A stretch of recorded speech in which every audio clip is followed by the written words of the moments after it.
And my uncle tried to tell me to stay with him and make things work with him until I was financially able to leave Alex. And my uncle gave me a job at his vape shop that he owns as a way of being able to find a different job, which was not easy because I was living in a completely different county.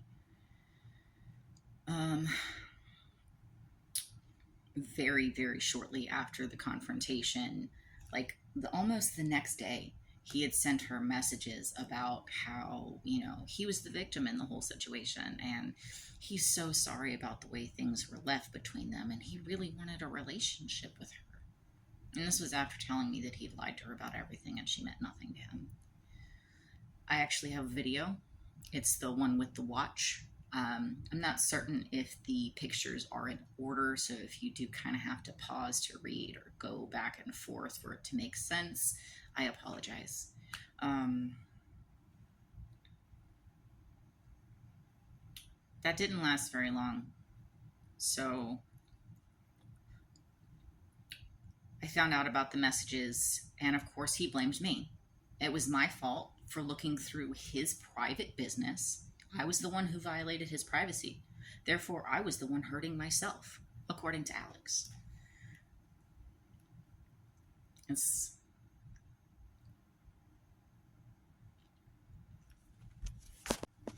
But we were in the car, and he was screaming at me, and I couldn't roll the window down because he locked the window.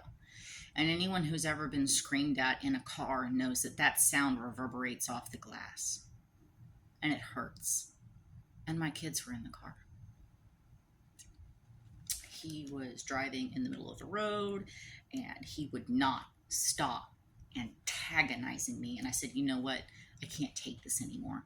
I don't want to be with you. I don't want to give you another chance. You treat me like shit, and I deserve better. My kids deserve better. And of course, he got irate. And to be honest, I really don't remember too much more of that conversation. I just know things got way too intense.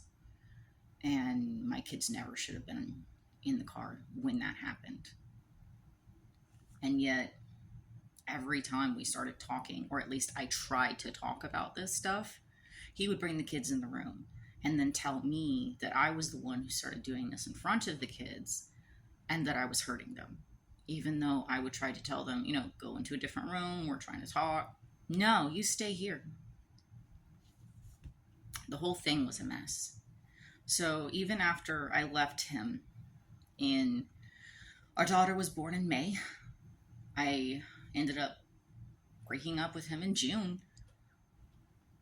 And I wasn't able to get a U-Haul to leave until October 12th. I celebrate October 12th more than I do my own birthday. Because that was the day that I finally started having my freedom. I felt like I was one thread left of a person. And I finally got away.